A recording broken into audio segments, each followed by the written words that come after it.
Friends, कैसे हैं आप सब। आइए स्टार्ट करते हैं हमारी एक्सरसाइज 7.2। ये अध्याय है आपका नंबर 7 और जिसका नाम है निर्देशांक ज्यामिति। इसकी हमने एक्सरसाइज 7.1 कर ली थी और 7.2 के हमने 4 क्वेश्चन कर लिए थे। तो चलिए आइए सीधा चलते हैं क्वेश्चन नंबर 5 की ओर। तो ये क्वेश्चन नंबर 5 हमें कहता है, वह अनुपात ज्ञात कीजिए जिसमें बिंदुओं ए, यानी एक बिंदु आपको दिया गया है ए, 1,-5 और बी, दूसरा बिंदु क्या दिया गया है बी, -4,5 को मिलाने वाला रेखाखंड एक्स अक्ष से विभाजित होता है। इस विभाजन बिंदु के निर्देशांक भी ज्ञात कीजिए। तो चलिए स्टार्ट करते हैं। हमारा जो सॉल्यूशन नंबर 5 है, सॉल्यूशन 5, देखिए सबसे पहले हमें एक निर्देशांक दिया गया है एक बिंदु दिया गया है ए, जिसके निर्देशांक है 1,-5 और दूसरा जो बी निर्देशांक है, जो बी बिंदु है उसके निर्देशांक है -4,5। बी के क्या है -4,5। तो चलिए सबसे पहले इन्होंने कहा है कि आप इन दोनों बिंदुओं को मिलाने वाला रेखाखंड एक्स अक्ष से विभाजित होता है। देखिए सिंपल कि मान लीजिए ये बिंदु यहाँ पर है, ठीक है, नहीं यहाँ पर कहीं पर होंगे, देखिए यहाँ हो सकते हैं, अब मान लेते हैं कि यहाँ पर है। तो देखिए यहाँ से बिंदु ये ए है और ये बी है। जब हम इनको मिलाएंगे तो ये क्या है, एक्स अक्ष, यानी कि जो ये अक्ष है इससे विभाजित होगा, यानी कि किसी ना किसी अनुपात में विभाजित होगा। मान लेते हैं कि जो एक्स अक्ष है वो इस रेखाखंड को आंतरिक रूप से, यानी कि अंतर विभाजन करता है, और जो उसका अनुपात होगा वो होगा λ/1। यानी कि क्या हमने माना कि ये जो अनुपात होगा, यानी कि ये जो बिंदु है, देखिए इस डायग्राम को हम ऐसे ड्रॉ करते हैं, ये एक्स एक्सेस और ये हमारा बिंदु बी और ये ए, ये हमने माना लैम्डा और ये 1। देखिए लैम्डा और 1।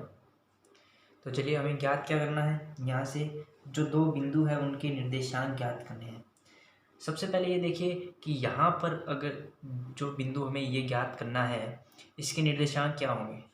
सबसे पहले ये एक्स एक्सिस पर है तो इसका जो भुज कोऑर्डिनेट होगा, यानी कि जो एक्स कोऑर्डिनेट होगा वो क्या होगा, एक्स। मान लीजिए हम इसे एक्स ही मानते हैं, कोई भी हो सकता है यहाँ पर 1 2 3 4 5 6 7 8 9 10 11 12 जो भी अपना आंसर आएगा वो यहाँ पर कुछ भी हो सकता है। 1 to 10 तक मानते हैं, हो सकता है 11 आ जाए 12 आ जाए, मान लेते हैं हम 1 से 10 तक जाएगा। और जो इसका जो y कोऑर्डिनेट होगा वो क्या होगा, देखिए यहाँ पर अगर हमें कोई बिंदु चाहिए, y हम यहाँ से देखते हैं तो देखिए y यहाँ पर क्या है, इसके बराबर, इस बिंदु के बराबर क्या है 0, तो y का मान क्या होगा 0। ये सिंपल हमें पता चला कि देखिए थोड़ा सा ध्यान दीजिए यहाँ पर कि अगर हम कोई भी बिंदु अगर एक्स एक्सेस पर ले रहे हैं, मान लीजिए मैं ले रहा हूँ 3,0, इन्होंने कह दिया कि आप 3,0 को दर्शाइए ग्राफ में, तो हम कैसे करेंगे, यहाँ पर मान लीजिए एक्स एक्सिस है तो हम दर्शाएंगे कि ये 3 आ गया और 0, y का 0 कहाँ होता है यहाँ, तो यहाँ पर हम लगा देंगे छोटा सा डॉट, इसे करेंगे हम 3,0। देखिए बस यही था कि अगर एक्स एक्सिस पर कोई बिंदु होगा तो उसका y कोऑर्डिनेट, यानी कि जो कोटि होगी उसकी वो क्या होगी 0। देखिए हमें ये पता चल गया और हमारा यहाँ से लगभग समझिए कि हमारा आधा क्वेश्चन है जो हो चुका है। सबसे पहले हमें क्या पता चला, जो इस बिंदु के निर्देशांक होंगे, ये कौन सी लाइन है एक्स एक्सिस की, ठीक है। देखिए हमने माना कि ये लैम्डा है, ये 1 है, ये बिंदु बी है और ये बिंदु ए है। इस बिंदु के जो निर्देशांक होंगे वो क्या होंगे x,0। यहाँ पर आप कुछ भी मान सकते हैं, A B, small a b c d up to z तक, कुछ भी मानना चाहें आप मान सकते हैं, अल्फा बीटा जो भी आप मानना चाहें। देखिए आगे x, यहाँ पर हमने निर्देशांक क्या ज्ञात किया x0। तो सबसे पहले हम देखेंगे कि हमने कंसीडर क्या किया है, यानी कि हमने माना क्या है। हमने क्या माना है, एक्स एक्सिस कि जो एक्स अक्ष है, एक्स अक्ष रेखाखंड AB को λ/1 में आंतरिक रूप से या अंतर विभाजित करता है, अंतर विभाजित करता है। इसी तरह से जो बिंदु, अगर मान लीजिए हम इसे माने C, जो C बिंदु है उसके निर्देशांक क्या होंगे? बिंदु C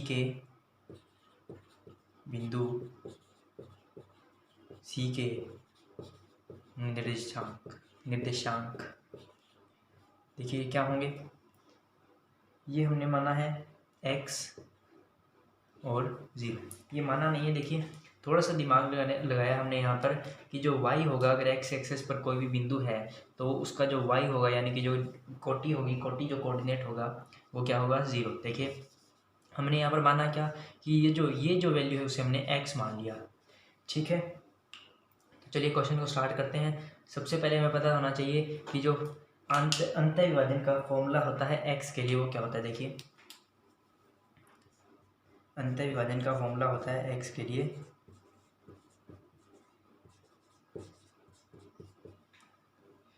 देखिए यहाँ पर x हम कैसे फाइंड करेंगे? हम मान लीजिए इसे m मान रहे हैं और इसे n मान रहे हैं, तो m x2 plus n x1 upon में m प्लस n। अब देखिए यहाँ पर इस बिंदु के निर्देशांक क्या थे? -4,5, यहाँ पर 1,-5। देखिए अब हम इस बिंदु को मान रहे हैं x2 y2 और इसे मान रहे हैं हम x1 y1। ठीक है, इसे x2 y2 मान रहे हैं हम। अब हमें ज्ञात करना है x और y, हमें इस बिंदु के निर्देशांक चाहिए, साथ में चाहिए हमें अनुपात। देखिए अब हम स्टार्ट करते हैं कि यहाँ पर ये जो वैल्यू है x का, यहाँ पर हमारे पास क्या मान है? x का हमारे पास जो मान है वो क्या है? x। देखिए इसे यहाँ पर x का मान हमारे पास क्या है? यहाँ से x, क्योंकि जो बिंदु C का है, देखिए हम यहाँ पर बिंदु C फाइंड कर रहे हैं और इसीलिए हमने कहा है कि जो बिंदु C है, यानी कि x अक्ष पर x अक्ष रेखाखंड AB को लैम्डा अनुपात में 1 विभाजित करता है, और जो बिंदु C है, यानी कि बिंदु C ही रेखाखंड AB को अंतः विभाजित करेगा। तो देखिए हम यहाँ पर x ज्ञात कर रहे थे और C के लिए हमने जो x माना था वो क्या था? x। तो हम यहाँ पर x की वैल्यू क्या रखेंगे? x, या फिर इसे आप कैपिटल X मान सकते हैं, इसे आप कैपिटल X भी मान सकते हैं, फिर यहाँ भी कैपिटल X हो जाएगा। देखिए ये हमने क्या माना है? Capital X। हम यहाँ पर कैपिटल X लिखेंगे इसे, यहाँ पर कैपिटल X। m की वैल्यू क्या है? लैम्डा। x2 की, देखिए यहाँ से x2 हमने क्या माना? -4 प्लस n की वैल्यू हमारे पास 1 और x1 की हमारे पास वैल्यू है वो क्या है? x1 की 1। देखिए मैं इसे जो, यानी कि जो हर है इसका, इसे मैं यहाँ पर लिख रहा हूँ लैम्डा प्लस 1। चलिए इसे रेज कर देते हैं, इसकी हमें कोई ज़रूरत नहीं है अब। देखिए x के लिए हम फाइंड कर रहे थे, तो यहाँ पर हमारे पास क्या आया? देखिए ये यहाँ पर ऐसे भाग में है लैम्डा प्लस 1। चलिए इसे यहाँ से इरेज कर देते हैं। तो यहाँ पर हम क्या करेंगे? तिर्यक गुणा, यानी कि हम स्टेटमेंट पहले लिखेंगे कि वज्र, देखिए वज्र होता है उसे कहते हैं तिर्यक गुणा, वज्र गुणन करने पर। ठीक है, वज्र गुणन करने पर क्या आएगा? ये जो x है उसका गुना होगा लैम्डा प्लस 1 से, लैम्डा प्लस 1 से इक्वल टू, ये देखिए इसके जो बटा में था वो था 1, तो गुना इससे, अगर 1 का गुना हम किसी भी संख्या से करें तो कोई फर्क नहीं पड़ेगा, आंसर वही संख्या आ जाएगी। तो देखिए इसे हम सॉल्व करके लिख देते हैं, ये आएगा -4 लैम्डा प्लस 1, क्योंकि 1 को 1 से मल्टीप्लाई किया तो आंसर हमारा क्या आया? 1। चलिए अब हम इसे भी रेज कर देते हैं।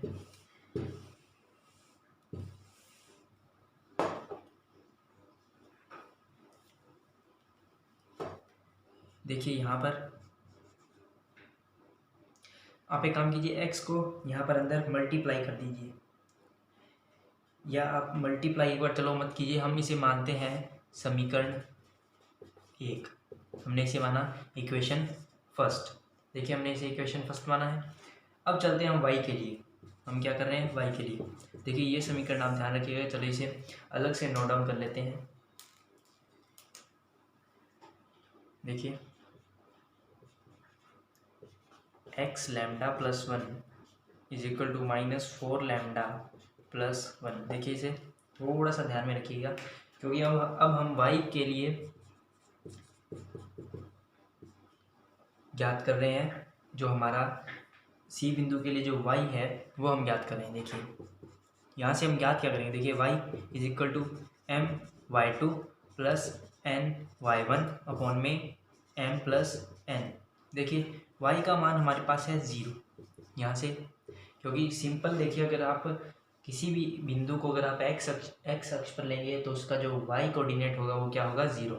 m की वैल्यू हमारे पास लैम्डा, y2 की हमारे पास वैल्यू है 5 प्लस n की वैल्यू हमारे पास 1 और y1 की हमारे पास वैल्यू है -5 अपॉन में लैम्डा प्लस 1। तो देखिए यहाँ से जो ये है, जब हम इनका तिरछा गुणा या वज्र तिर्यक गुणा करेंगे तो ये हो जाएगा, यहाँ पर देखिए इसका गुणा करेंगे तो 0 into lambda plus 1 is equal to ये आएगा 5 लैम्डा माइनस 5। देखिए इसे यहाँ पर कर लेते हैं आगे। ये क्या बना, 0 लैम्डा। ये देखिए इसका अगर हम गुणा करें इससे तो ये क्या हो जाएगा, 0, और यहाँ पर क्या रह जाएगा, 5 लैम्डा माइनस 5। ये देखिए ये यहाँ पर नेगेटिव है और ये यहाँ पर आके पॉजिटिव हो जाएगा। तो देखिए -5 यहाँ पर +5 हो जाएगा, यानी ये यहाँ से नेगेटिव से पॉजिटिव हो गया 5 लैम्डा। लैम्डा की हमारे पास वैल्यू आई 5/5, ये यहाँ से कैंसिल आउट हो गए और ये आया 1। तो देखिए हमारे पास लैम्डा की जो वैल्यू आई वो क्या आई, 1। हमारे पास लैम्डा की वैल्यू कितनी आई, 1। तो चलिए लैम्डा की जो वैल्यू है वो हम समीकरण 1 में रखते हैं। देखिए यहाँ से हमें ये याद रखना है कि जो लैम्डा की वैल्यू है वो क्या आई है, 1। देखिए यहाँ से हम इरेज करेंगे।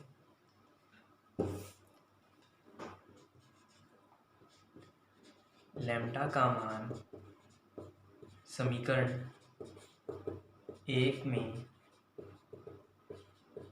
रखने पर, समीकरण 1 क्या थी आपकी, देखिए x lambda plus 1 is equal to -4 lambda plus 1। चलिए लैम्डा की जो हमारे पास वैल्यू थी वो क्या थी, 1। लैम्डा की हमारे पास जो वैल्यू थी वो क्या थी, 1। यहाँ पर x गुणा 1 plus 1 is equal to -4 into 1 plus 1। यहाँ पर आप छोटा सा ब्रैकेट यहाँ पर लिखेंगे, चूंकि लैम्डा इज इक्वल टू 1। देखिए 10th क्लास है, बोर्ड की क्लास है, जब हम स्टेप बाय स्टेप क्वेश्चन को करेंगे तभी हमें नंबर मिलेंगे। देखिए ये जो चीज़ होती है, ये जो टीचर होता है यानी कि जो हमारा एग्जामिनर है उस पर प्रभाव डालती है। तो हम हर एक चीज़ को यहाँ पर ब्रैकेट में नोट डाउन ज़रूर करेंगे। देखिए ये आएगा x2 is equal to -4 plus 1, या 2x is equal to -3। x की वैल्यू हमारे पास आ गई -3/2। तो हमें पता क्या चला कि जो x की वैल्यू है वो क्या है, -3/2। तो x की वैल्यू हमारे पास क्या आई, x इज इक्वल टू -3/2। तो हम कह सकते हैं, देखिए x यहाँ पर हमारा कैपिटल था, सॉरी माफ़ कीजिएगा, यहाँ पर कैपिटल और यहाँ भी कैपिटल, यहाँ भी कैपिटल, ठीक है।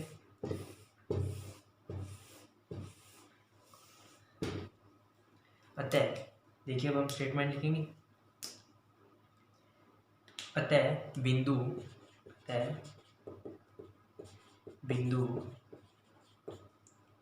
C, ये बिंदु हमने C माना था, C के निर्देशांक क्या होंगे, x की वैल्यू हम यहाँ पर रखेंगे -3/2, y की वैल्यू 0। तो ये हमारा क्या होगा, आंसर, ठीक है। इसी तरह से हमने हमारा जो 5th जो क्वेश्चन है वो भी कर लिया है। देखिए अगर आपसे पूछा जाए, हम यहाँ पर हमसे एक और चीज़ पूछी गई थी कि आप अनुपात भी ज्ञात कीजिए, तो हमने जो लैम्डा का मान निकाला था, हमने सबसे पहले क्या लिखा था कि जो बिंदु सी है वो रेखाखंड ए बी को λ/1 में विभाजित करता है आंतरिक रूप से।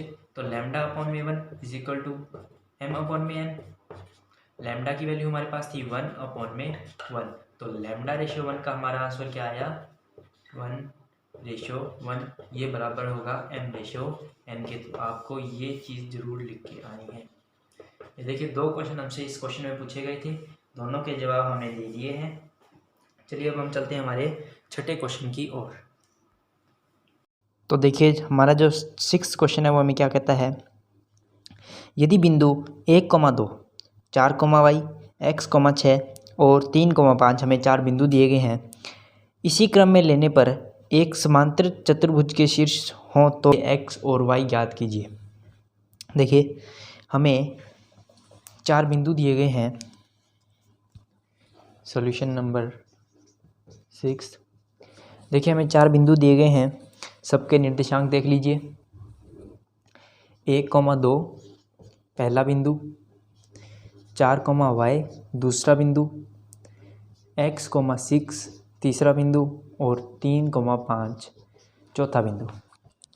तो देखिए ये जो हमें बिंदु दिए गए हैं, ये जो 4 बिंदु हमें दिए गए हैं, इन्हें हमें इसी क्रम में लेना होगा कि क्वेश्चन हमें कहता है कि आपका जो ये समांतर चतुर्भुज है, समांतर चतुर्भुज जो है ये आपका, इसके बिंदु है 1,2, 4,y, x, 6 और 3,5।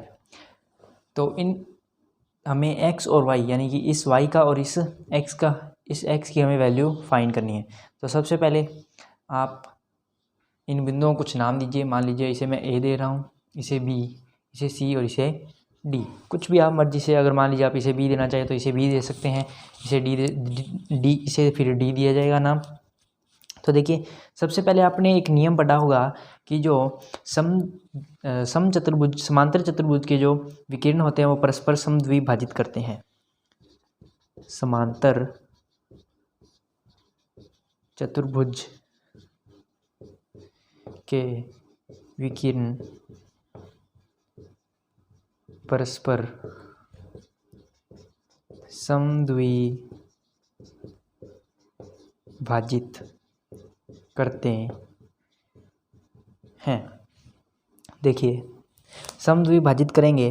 देखिए मान लीजिए मैं एक विकिरण ले रहा हूँ AC, तो इस नियम के अनुसार AC जो विकिरण है DB को उसको समद्विभाजित करेगा, यानी कि ये बराबर हो जाएगा इसके। देखिए मान लीजिए मैं इस पॉइंट को O मान रहा हूँ, हमें O के निर्देशांक नहीं ज्ञात करने हैं, मैं इसे O मान रहा हूँ। इसके निर्देशांक में मान रहा हूँ x, कैपिटल X और कैपिटल Y। इसे मैं मान रहा हूँ कैपिटल X और कैपिटल Y समद्विभाजित करते हैं। देखिए इस बिंदु को मैंने O माना और इसे कैपिटल X और कैपिटल Y।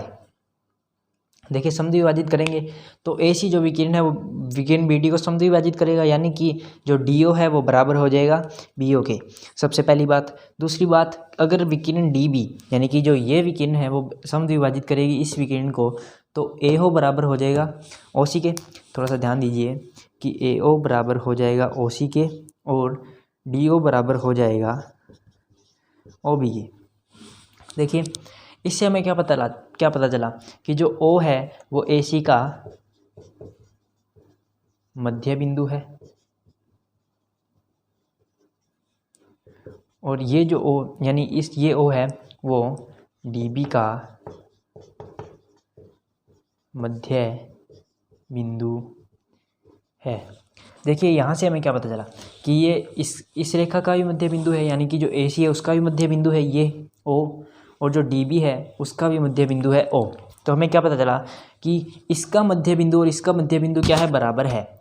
यानी कि अगर देखिए हम सिंपल बात कीजिए कि दो रेखाएं हैं, इसका अगर मान लीजिए इसे मैं मान रहा हूँ C और D, कि अगर BD का मध्य बिंदु है मान लीजिए E मानते हैं, C हमने मान लिया है पहले, और जो AC का मध्य बिंदु है वो भी है E, तो ये जो E होगा यानी कि जो इसका मध्य बिंदु होगा वही इसका मध्य बिंदु होगा BD का।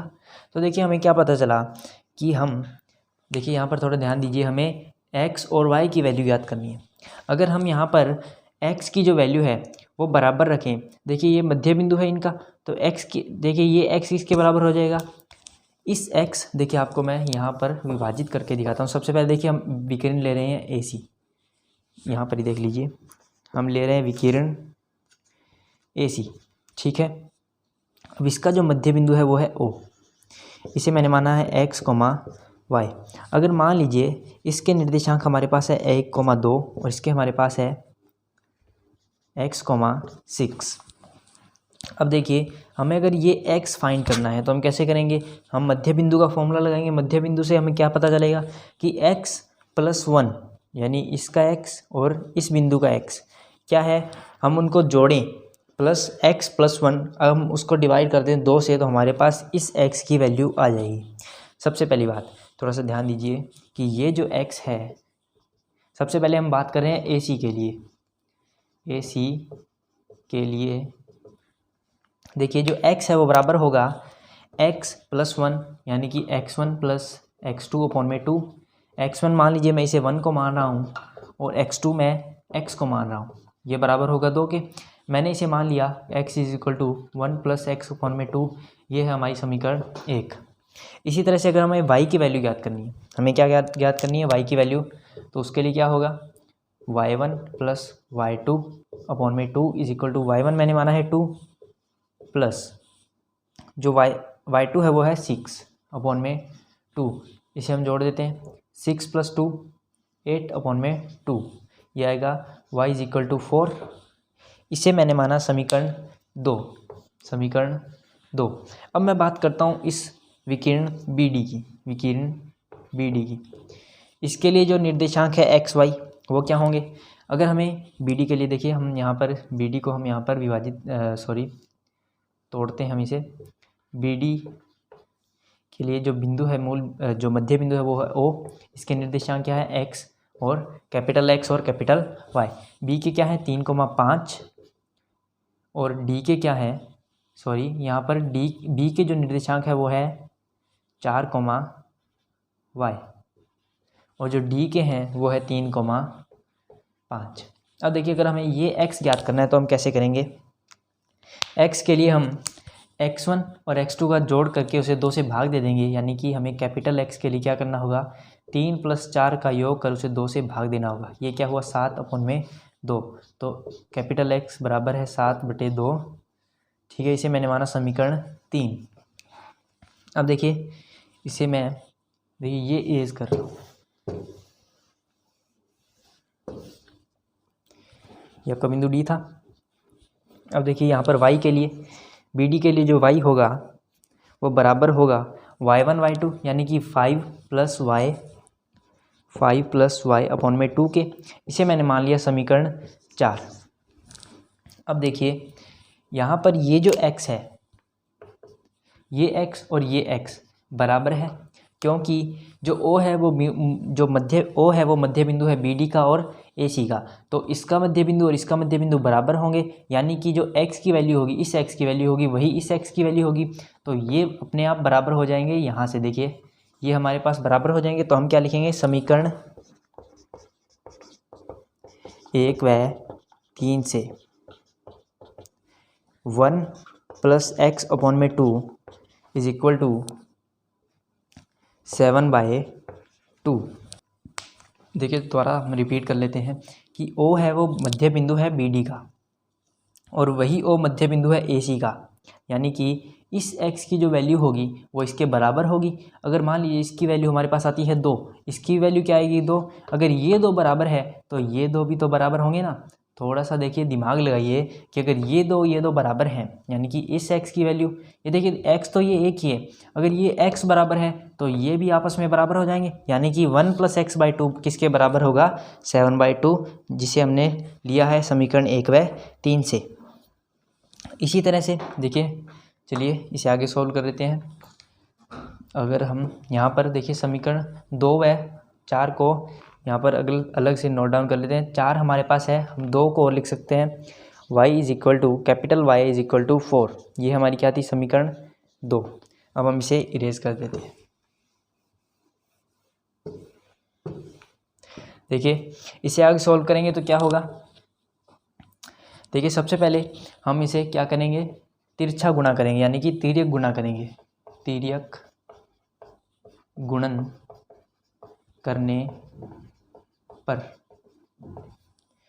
देखिए 2 का होगा 1 + x से और 7 का होगा 2 से। ठीक है, अब इसे सॉल्व कीजिए, क्या आएगा, 2 + 2x = 7 दूनी 14। देखिए अब यहाँ से ये जो 2 पॉजिटिव था ये इधर आके नेगेटिव का हो जाएगा, यानी कि माइनस का हो जाएगा। -2x देखिए इसे घटाएंगे तो क्या आएगा, 12/2, यानी कि x की जो वैल्यू आई वो क्या आई, 6। यहाँ पर हम क्या कहेंगे कि जो इस x की वैल्यू है वो क्या है, 6। अब देखिए इसी तरह से y है वो बराबर होगा, देखिए यहाँ पर ध्यान दीजिए कि ये जो रेखाखंड है DB, इसका मध्य बिंदु O है और AC का मध्य बिंदु भी O है। तो y है, यानी कि ये जो y है इसका निर्देशांक AC के लिए इसका जो निर्देशांक होगा वही DB के लिए होगा, यानी कि ये y बराबर होगा इस y के लिए। तो हम कह सकते हैं समीकरण 2 व 4 से कि 4 = 5 + y/2। देखिए आप इसे गुणा कर दीजिए, 8। देखिए हमने यहाँ पर तिर्यक गुणा किया है, 4 दूनी 8 = 5 + y, y = 8 - 5 = 3। तो हमारे पास y की वैल्यू क्या आई, 3। यहाँ पर हमने लिखा कि जो y की वैल्यू है वो है 3। तो हमने जो हमारा छठा क्वेश्चन है वो कर लिया है। हमारे पास x की वैल्यू आई है 6। देखिए थोड़ा सा दिमाग लगाने वाला क्वेश्चन था, बहुत ही ईजी क्वेश्चन था, देखिए मिनटों में हो गया है। और y है वो है 3। आइए स्टार्ट करते हैं हमारा क्वेश्चन नंबर 7। क्वेश्चन नंबर 7 हमें कहता है बिंदु A के निर्देशांक ज्ञात कीजिए, जहां AB एक वृत्त का व्यास है जिसका केंद्र 2, -3 है तथा B के निर्देशांक 1, 4 है। देखिए सबसे पहले हम यहाँ पर ड्रॉ करते हैं डायग्राम। सॉल्यूशन नंबर 7, देखिए सॉल्यूशन नंबर 7 है हमारे पास। यहाँ पर सॉल्यूशन हमें 7 क्या कहता है, देखिए सबसे पहले क्वेश्चन ने हमें कहा है कि A के निर्देशांक ज्ञात करने हैं जहाँ AB एक वृत्त का व्यास है। सबसे पहले हम एक सर्कल ड्रॉ करते हैं, उसका जो व्यास है वो क्या है, ये मान लीजिए B है और ये A है। देखिए हमें B का जो मान है वो दे दिया है, B के निर्देशांक है 1, 4 और जो सर्कल है यानी कि जो वृत्त है उसका जो केंद्र है वो है 2, -3। हमें A के निर्देशांक ज्ञात करने हैं। देखिए कि जो वृत्त का व्यास होता है वो दो त्रिज्याओं से मिलकर बना होता है और जो त्रिज्याएं होती है वो किसी भी वृत्त की जो त्रिज्याएं होती है वो आपस में बराबर होती है। अगर मान लीजिए मैं सेंटर को O मान रहा हूँ तो OB बराबर होगी AO के, AO बराबर होगा OB के। ठीक है, AO बराबर होगा OB के। क्यों होगा, क्योंकि OB एक त्रिज्या है और AO एक त्रिज्या है। आप एक काम कीजिए, अब व्यास को एक बार भूल जाइए। आप देखिए कि AO एक त्रिज्या है, आप यहाँ पर लिखेंगे चूँकि AO एक त्रिज्या है तथा OB भी एक त्रिज्या है, तो हमें क्या पता चला कि AO बराबर है OB के। नहीं तो आप ऐसा भी कह सकते हैं कि जो व्यास होता है वो दो त्रिज्याओं से मिलकर बनता है, इसलिए जो AO बराबर होगा OB के। अब देखिए त्रिज्याएं हमेशा वृत्त की होती है जो बराबर होती है। अब देखिए हमें पता चला कि AO बराबर है OB के, तो ये जो 2 होगा वो AB का, यानी कि ये जो 2 होगा वो AB के x कोऑर्डिनेट के योग के और उसे 2 से भाग देने पर बराबर होगा। थोड़ा सा समझिए यहाँ पर क्या कहना चाहता हूँ मैं। ये जो x होगा, यानी कि मान लीजिए मैं इसे x मान रहा हूँ, इसे y, इसे x1 y1। देखिए हमें x1 y1 ज्ञात करना है, x2 y2 हमारे पास है। हमें बिंदु A के निर्देशांक ज्ञात करने हैं। x किसके बराबर होगा, क्योंकि ये जो O है वो मध्य बिंदु है AB का। क्योंकि देखिए AO और OB बराबर है, आप यहाँ पर एक लाइन लिखेंगे चूँकि ये बराबर है। देखिए यहाँ पर आप लिखेंगे चूँकि AO बराबर है OB, इसलिए बिंदु O रेखाखंड या व्यास AB का मध्य बिंदु होगा। मध्य बिंदु होगा तो आप फॉर्मूला लगाइए कि ये जो x है वो बराबर होगा x1 प्लस x2 अपॉन में 2। ठीक है, आप यहाँ पर वैल्यू पुट कीजिए और ये y बराबर होगा y1 प्लस y2 अपॉन में 2। तो चलिए मैंने आपको क्वेश्चन सोल्व कर दिया है आधे से ज़्यादा। ये आप करेगा आपका होमवर्क, ये आप करेगा होमवर्क। देखिए कुछ नहीं था इस क्वेश्चन में, हमने क्या किया, हमने सबसे पहले क्वेश्चन में दिया गया था कि आप ए के निर्देशांक ज्ञात कीजिए। ए बी एक व्यास है जिसका केंद्र हमें पता था और बी के निर्देशांक हमें पता था। क्योंकि हम जानते हैं, देखिए जो व्यास है उसकी जो व्यास दो त्रिज्याओं से मिलकर बना होता है, और क्योंकि त्रिज्याएँ होती है वो आपस में बराबर होती है, इसलिए जो ए ओ बराबर होगा ओ बी के। अब अगर ए ओ बराबर है ओ बी तो जो ओ है वो रेखाखंड ए बी का मध्य बिंदु होगा। जो बिंदु ओ है वो रेखाखंड ए बी का मध्य बिंदु होगा। इस तरह से हम कह सकते हैं कि ये एक्स बराबर होगा x1 प्लस x2 अपॉन में 2 के, और जो y बराबर होगा यानी कि ये y बराबर होगा y1 प्लस y2 अपॉन में 2 के। यहाँ पर आप वैल्यू पुट करेंगे। देखिए एक्स, चलिए मैं ही करवा देता हूँ इस क्वेश्चन को। x1 की हमारे पास वैल्यू हमें फाइंड करनी है, x2 की वैल्यू है हमारे पास 2 और ये आएगा 2। यहाँ पर x की वैल्यू हमारे पास भी है 2। देखिए इसे आगे सॉल्व करते हैं। देखिए हम तिरछा गुणा करेंगे तो ये हो जाएगा 4 is equal to x1 plus 1। x1 की वैल्यू क्या आएगी 4 minus 1, x1 is equal to 3।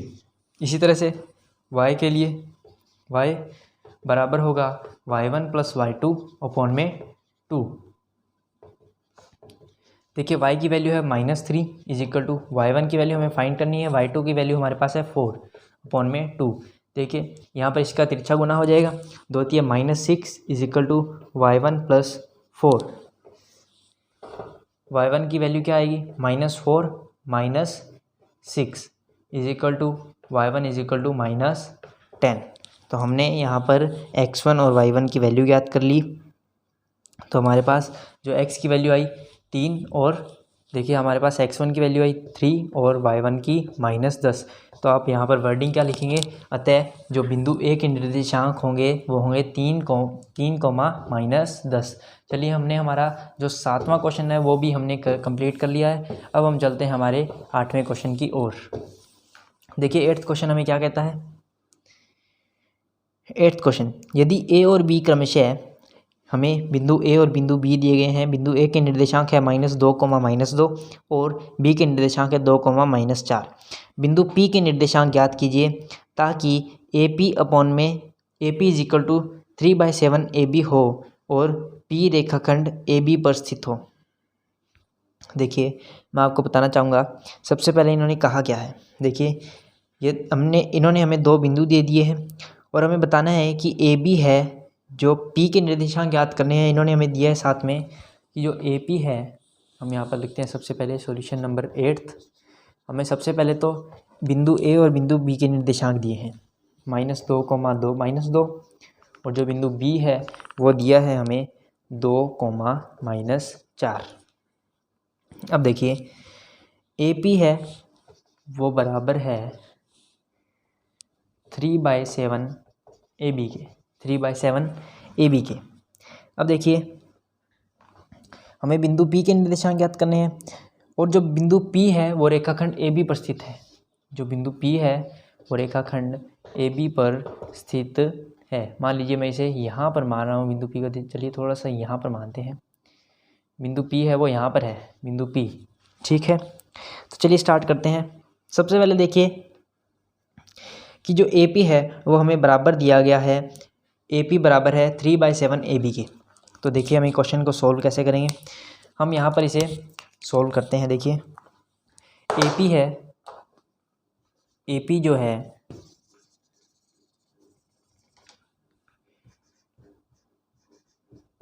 AP जो है वो बराबर है 3/7 AB के। चलिए मार्कर यही यूज़ करते हैं अपने।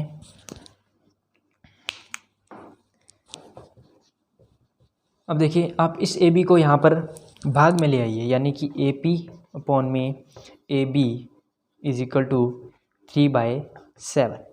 अब देखिए आप क्या कीजिए कि आप ए बी को हम क्या लिख सकते हैं, A P plus A B. A P को हम क्या लिख सकते हैं, ए बी को हम क्या लिख सकते हैं, A P plus P B, sorry माफ़ कीजिएगा, A P plus P B. A P plus P B हम इसे लिख सकते हैं। हमने ए बी को दो भागों में तोड़ दिया, A P plus B P. इसकी जो वैल्यू है वो क्या है, 3/7। अब देखिए हमारे पास ए पी की जो वैल्यू है वो क्या है, ए पी की वैल्यू हमें पता चला कि ए पी की हमारे पास वैल्यू है 3। देखिए अगर आप ऐसे नहीं करना चाहते, देखिए सिंपल, आप ऐसे ना करके आप ऐसे भी कर सकते हैं इसे। अब देखिए इसे रेसिप्रोकल कर दीजिए, सॉरी रेसिप्रोकल नहीं, आप कैसे करेंगे, देखिए आप एक काम कीजिए, इसे पलट दीजिए आप, A P plus P B upon में ए पी को बराबर कर दीजिए 7/3 के। देखिए आप इसे ऐसे भी लिख सकते हैं, क्योंकि अगर मान लीजिए मैं इसे आपको सोल्व करके दिखाता हूँ, हम इसे ऐसे क्यों लिख सकते हैं। आप एक काम कीजिए, इनका वज्र तिर्यक गुणा कीजिए। ए पी के गुणा में होगा 7 और 3 के गुणा में होगा A P plus P B. ठीक है, अब देखिए हम क्या करते हैं, इस ए पी को यहाँ पर लेके आते हैं और इस 3 को 7 के नीचे लेके आते हैं।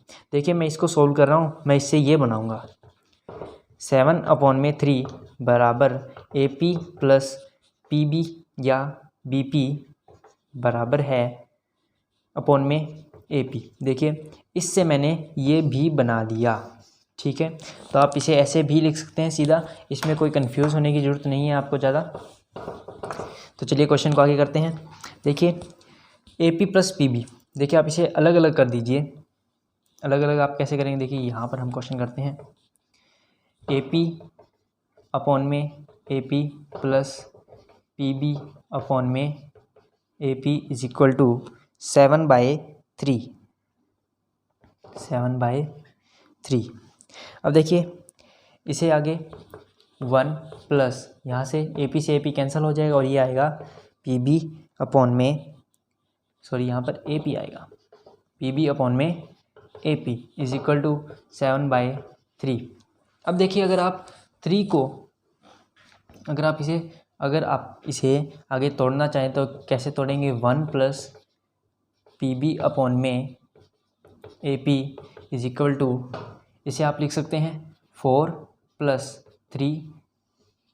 इसे आप ऐसे लिख सकते हैं, सॉरी आप इसे यहाँ पर 1 कीजिए, सॉरी आप इसे ऐसे लिख सकते हैं, क्योंकि देखिए अगर आप इसे ऐसे लिख सकते हैं तो इसे आप सॉल्व कर लीजिए, आपके पास आंसर ये आएगा। देखिए इसको अगर हम एलसीएम लेके करें तो ये आ जाएगा 4 + 3/3 और ये हो जाएगा 7/3। तो हम 7/3 को ये भी लिख सकते हैं। तो चलिए यहाँ से 1 से 1 कैंसिल हो जाएगा और पी बी अपॉन में ए पी का जो वैल्यू है वो हमारे पास क्या आ गई, 4/3 आ गई। तो हमारे पास पता क्या चला कि जो ए पी का मान है 3 और पी बी का मान है 4, यानी ए पी अपॉन में पी बी, या आप ऐसे भी कह सकते हैं कि A P ratio P B है वो क्या है, 3/4 है। अब देखिए आप इसे अगर ऐसे ना करना चाहे तो आप ऐसे भी कर सकते हैं। देखिए हमारे पास ए बी की जो वैल्यू है वो क्या है, 7। आप सीधा यहाँ से देखिए, मैं इसे रेज कर देता हूँ आपको। देखिए थोड़ा सा इजी मेथड आपको बताता हूँ इसका।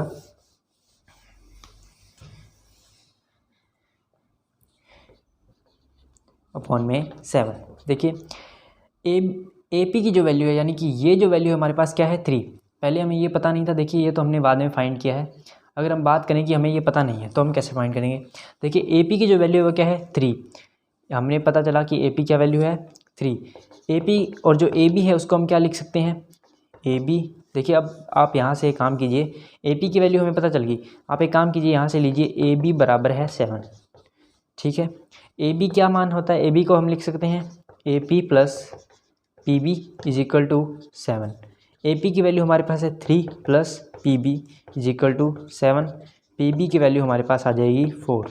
देखिए इसी यहाँ पर पी बी की वैल्यू हमारे पास आ गई 4। इसे हम ऐसे भी कर सकते थे और उस तरीके से भी कर सकते हैं। देखिए ये थोड़ा मेथड जो है इजी है। अगर मान लीजिए आपको बाय चांस थोड़ा सा लेंथी क्वेश्चन आ जाए कि आपको मतलब ज़्यादा मार्क्स का क्वेश्चन आ जाए तो आपको वो तरीका करना चाहिए। अगर मान लीजिए आपके पास टाइम नहीं है, अगर क्वेश्चन है जो कम नंबरों का है तो आप इसे ऐसे भी कर सकते हैं, आपका जो क्वेश्चन है वो गलत नहीं होगा। अब सबसे पहले हमें पता चला कि जो रेशो हमें मिल गया है, क्या आया है रेशो, 3:4 का। ए की वैल्यू हमारे पास थी -2, -2 और बी की थी 2, -4। हमें बिंदु पी के निर्देशांक ज्ञात करने थे। मान लीजिए मैं XY मान रहा हूँ, इसे M यानी कि देखिए सबसे पहले हम मान क्या रहे हैं, जो P है उसे X, Y मान रहा हूँ, 3 है उसे M और N है उसे मान रहा हूँ 4। अब इसे ऐसे भी लिख सकते हैं M = 3।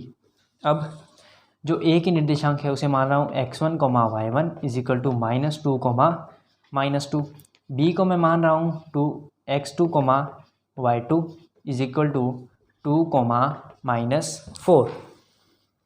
अब देखिए आप यहाँ पर अंतः विभाजन का सूत्र लगाइए। हमारे पास है कि हमारे पास रेशियो है, हमारे पास X1, Y1, X2, Y2 है, तो हम यहाँ पर X और Y फाइंड कर सकते हैं। देखिए X, Y हम कैसे फाइंड करेंगे, X = हम अंतः विभाजन सूत्र से लगाते हैं कि X बराबर होता है mx2 + nx1/m+n, और जो Y है वो बराबर होगा my2 + ny1/m+n, ये बराबर होगा। देखिए x की वैल्यू हमें पता नहीं है, देखिए इसे सोल्व करते हैं।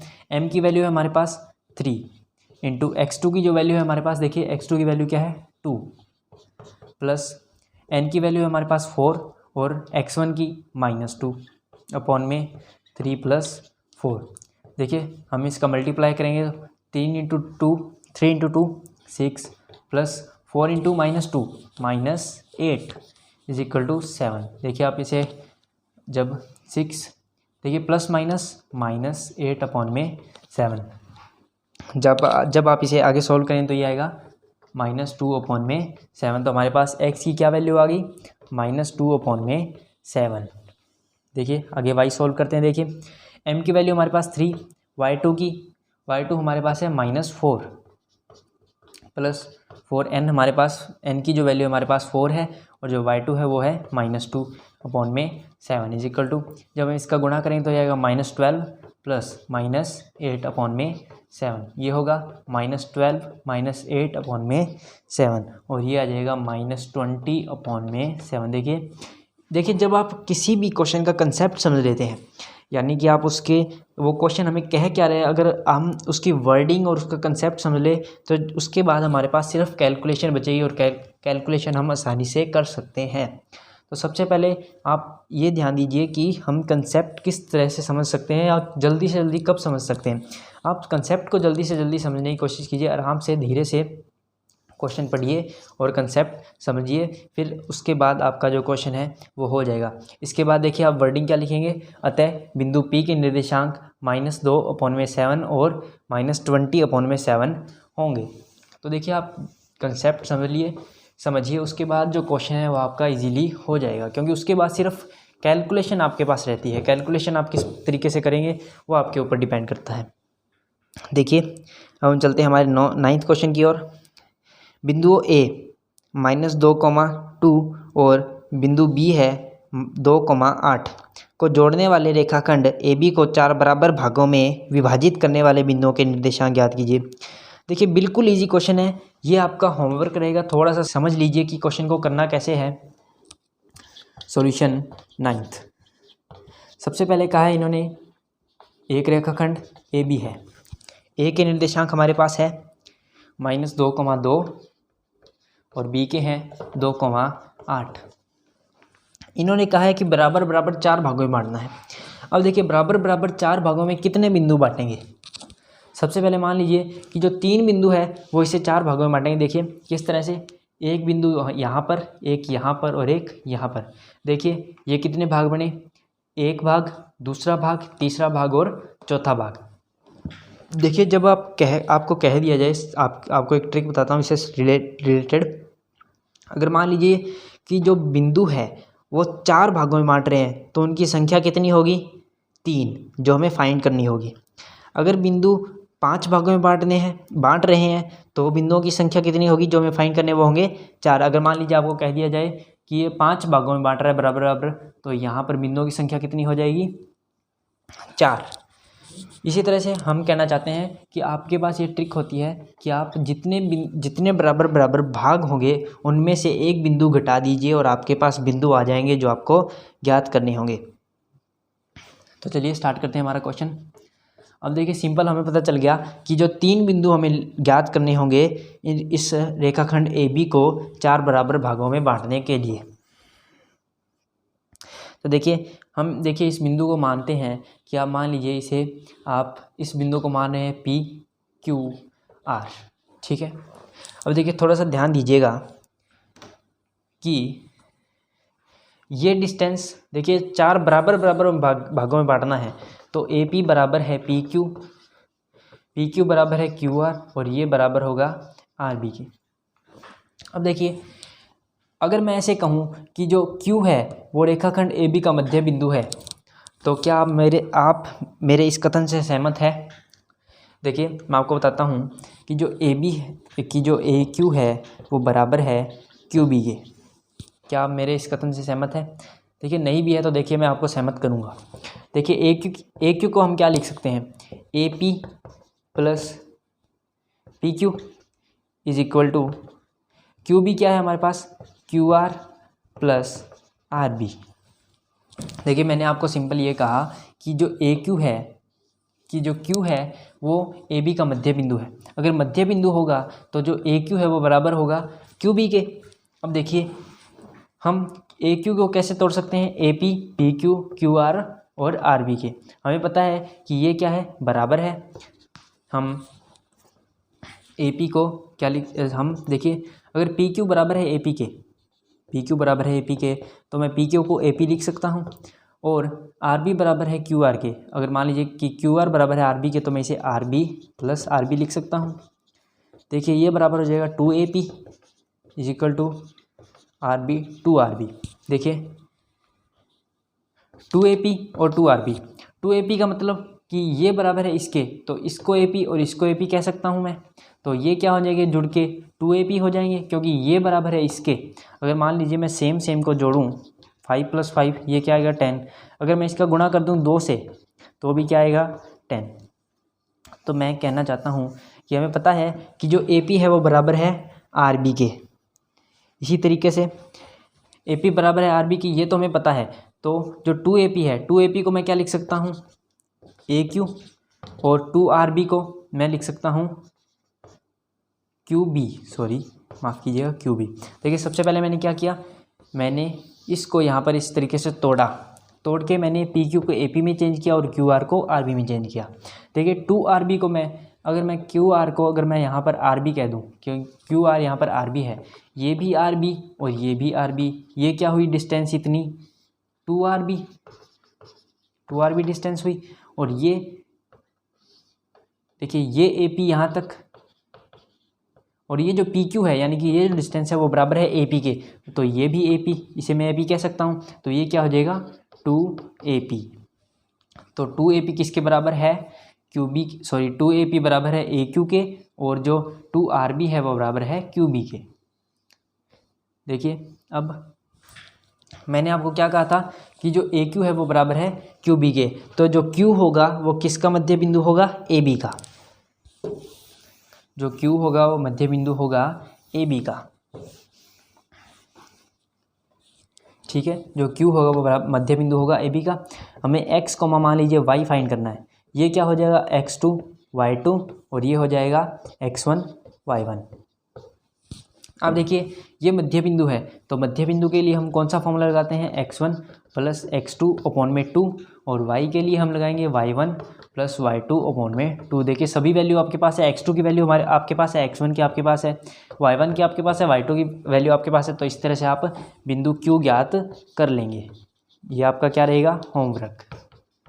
देखिए पूरा क्वेश्चन आपका होमवर्क रहेगा। देखिए बहुत ईजी क्वेश्चन है, आपसे हो जाएगा। अब देखिए हमारे पास Q तो आ गया, अब हम बात करते हैं P की। जब आप Q निकालेंगे, देखिए मैं आपको बता देता हूँ कि जो Q का आंसर आएगा वो कितना आएगा।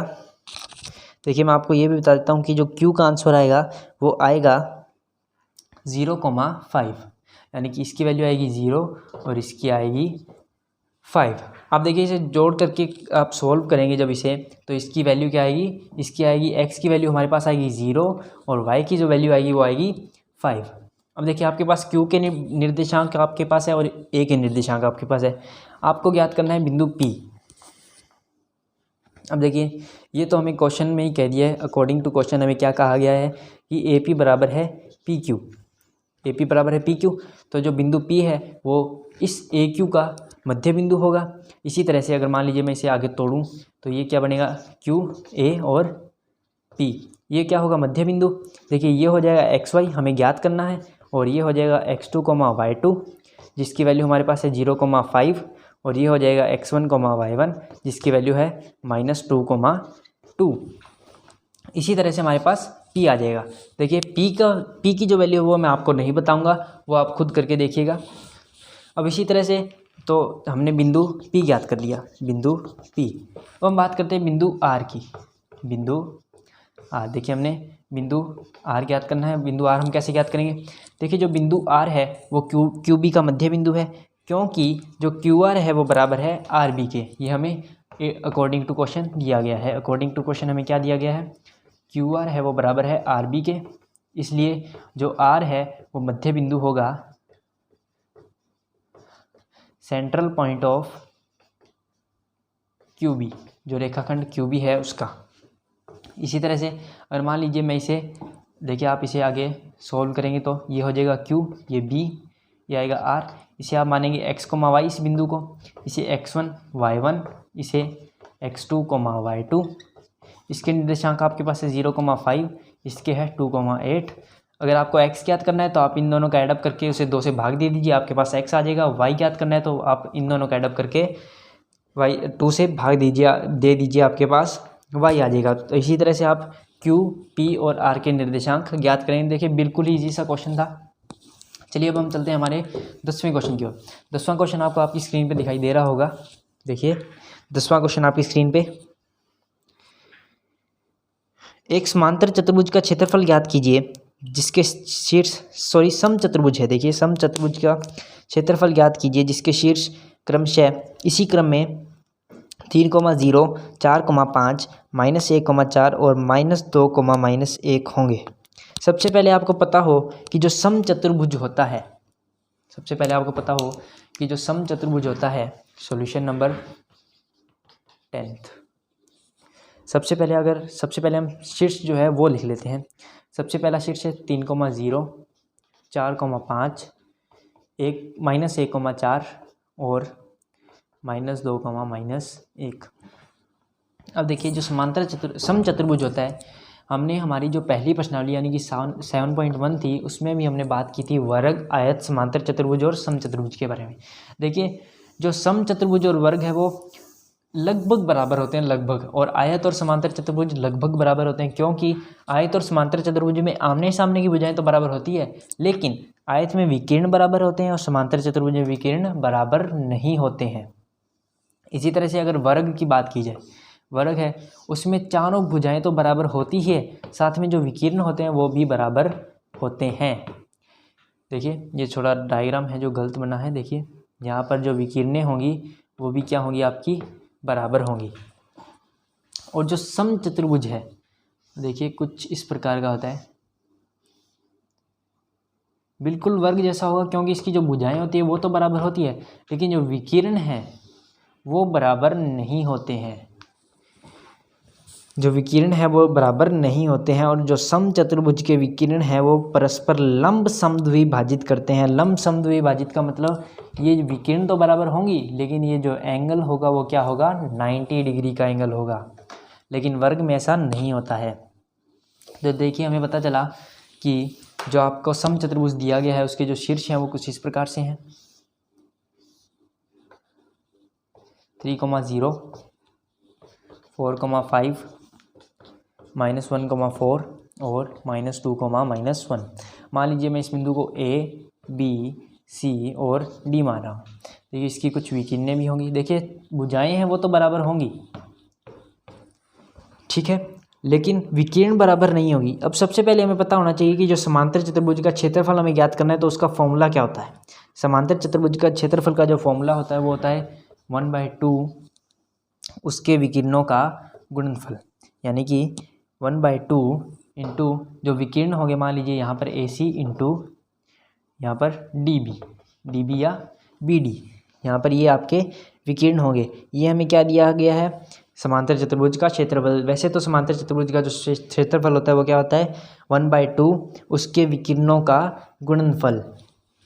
अब देखिए 1/2, यहाँ पर हमें AC जो है, AC फाइंड करनी होगी। देखिए ये जो दूरी है, यानी कि इन दोनों बिंदुओं के मध्य की जो डिस्टेंस है वो फाइंड करनी होगी, और जो BD है वो ये जो डिस्टेंस है वो फाइंड करनी होगी, और उनका गुणा करना होगा। हमारे पास इसका आंसर आ जाएगा। तो चलिए स्टार्ट करते हैं। देखिए AC के लिए हम दूरी सूत्र लगाएंगे। दूरी सूत्र से AC है √x2 - x1 की स्क्वायर प्लस y2 - y1 की स्क्वायर। देखिए अगर मान लीजिए मैं इसे x1 y1 मान रहा हूँ, तो ये क्या हो जाएगा, x2 y2। AC के लिए बात कर रहा हूँ मैं। देखिए यहाँ पर x2 की जो वैल्यू है वो क्या है, x2 की वैल्यू हमारे पास है 3 माइनस x1 की -1, यहाँ पर इसकी स्क्वायर, प्लस y2 की वैल्यू हमारे पास है 0 माइनस y1 की 4 की स्क्वायर। देखिए इसे आगे सॉल्व करते हैं। बराबर हम क्या ज्ञात कर रहे हैं, AC, यानी कि जो AC की दूरी है वो ज्ञात कर रहे हैं। 3 + 1 माइनस माइनस प्लस हो जाएंगे, उसकी स्क्वायर हो जाएगी, प्लस -4 की जो स्क्वायर होती है वो होती है 16। 3 + 4 स्क्वायर प्लस 16। देखिए तीनों रेख हमने जोड़ दिया है। यहाँ पर 4 की स्क्वायर 16 + 16, ये होंगे 32 √32, और इसे आप लिख सकते हैं 4√2। चलिए हमारे पास जो AC आई, यानी कि जो ये लंबाई आई वो क्या आई, 4√2 इकाई। देखिए ये बात मैं आपको पहली प्रश्नावली से बता रहा हूँ कि आपको इकाई ज़रूर लगानी है। देखिए ये कुछ चीज़ें होती है वो जो एग्ज़ामिनर है उस पर इफ़ेक्ट डालती है, प्रभाव डालती है, ताकि वो आपको, यानी कि ये जो चीज़ें हैं वो प्रभाव डालती है किसके लिए, नंबर देने के लिए। देखिए 10th क्लास है, बोर्ड की क्लास है, आपका जो एक एक नंबर है वो आपके लिए मायने रखता है। तो आप कोई भी अगर मान लीजिए क्वेश्चन कर रहे हैं तो उसे स्टेप बाय स्टेप कीजिए, ताकि आपको क्वेश्चन है नंबर है वो पूरे मिले। इसी तरह से हमने AC ज्ञात कर दी 4√2। अब हम बात करते हैं BD की। हम बात कर रहे हैं BD की। देखिए BD के लिए हम वही दूरी सूत्र का यूज़ करेंगे। तो देखिए BD क्या मान होगा, तो BD के लिए भी यही फॉर्मूला हम यूज़ करेंगे, x2 - x1। देखिए दोबारा लिखते हैं, x2 - x1 की स्क्वायर प्लस y2 - y1 की स्क्वायर √। देखिए अब अगर मान लीजिए हम x2 y2 मान रहे हैं तो इसे x1 y1 मानेंगे।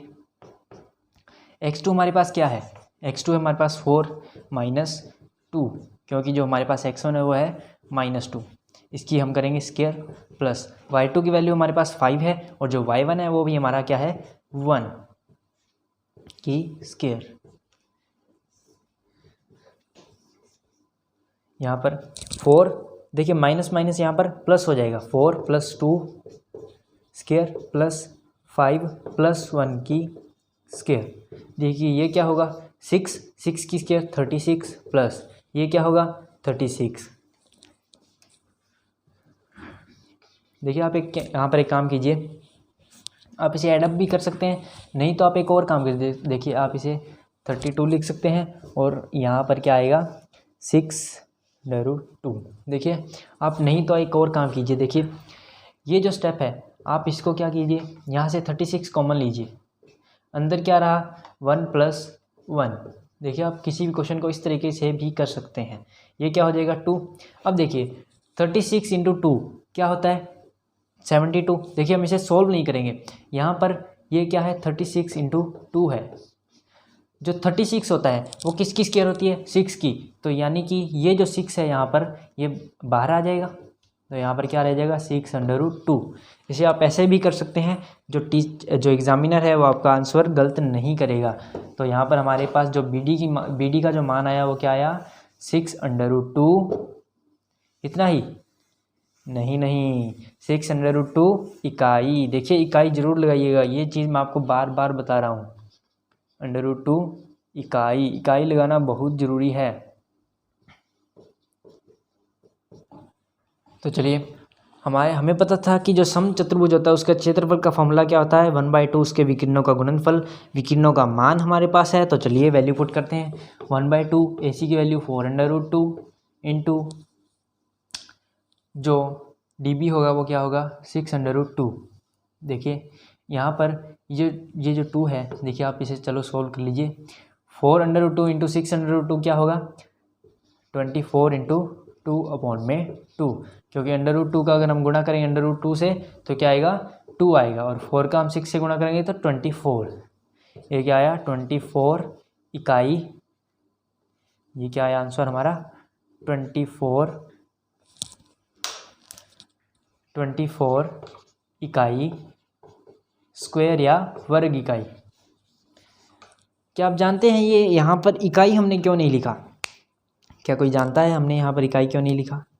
देखिए इकाई हमने यहाँ पर इसलिए नहीं लिखा क्योंकि देखिए यहाँ पर इसका जो मात्रक था, देखिए हम मात्रक छोड़ देते हैं लेकिन हमें मात्रक छोड़ना नहीं चाहिए। वास्तव में ये जो क्वेश्चन होता है ये ऐसे किया जाना चाहिए 4√2 इकाई। देखिए हम हमारी जो ईजीनेस है उसके लिए हम इसे मात्रक को छोड़ देते हैं, लेकिन जो मात्रक है हमें हमारे माइंड में याद रखना चाहिए। जो मात्रक है बहुत काम आता है। देखिए हमने इसे सोल्व कर लिया, ये क्या आया, देखिए हम इसे आंसर सीधा लिख देते हैं 24। इकाई का जब हम गुणा करेंगे इकाई से तो क्या आएगा इकाई स्क्वायर या वर्ग इकाई। देखिए ये जो चीज़ थी ये थी हमारी बेसिक कि इकाई स्क्वायर कहाँ से आया। हमने यहाँ पर इकाई क्यों नहीं लिखा या इकाई की क्यूब क्यों नहीं लिखा, तो ये था इसका रीज़न कि हम यहाँ पर मात्रक को ड्रॉप कर देते हैं। मात्रक को ड्रॉप नहीं करना चाहिए हमें यहाँ पर। अगर आप ड्रॉप कर भी देते तो उसे माइंड में रखिए कि हमें आगे क्या स्टेप करना होगा मात्रक के लिए। तो हमने यहाँ पर इकाई का इकाई से गुणा किया तो उसकी इकाई की स्क्वायर होगी। तो चलिए दोस्तों, हमने यहाँ पर आपकी जो प्रश्नावली 7.2 है वो हमने कंप्लीट कर ली है। इसी तरीके से हमने आपका जो अध्याय है 7 वो आधे से ज़्यादा क्लियर कर लिया है। आगे की जो प्रश्नावली है यानी कि आगे की जो एक्सरसाइज है वो होगी आपकी लास्ट एक्सरसाइज, उससे हम करेंगे हमारी अगली वीडियो में। तब तक के लिए धन्यवाद।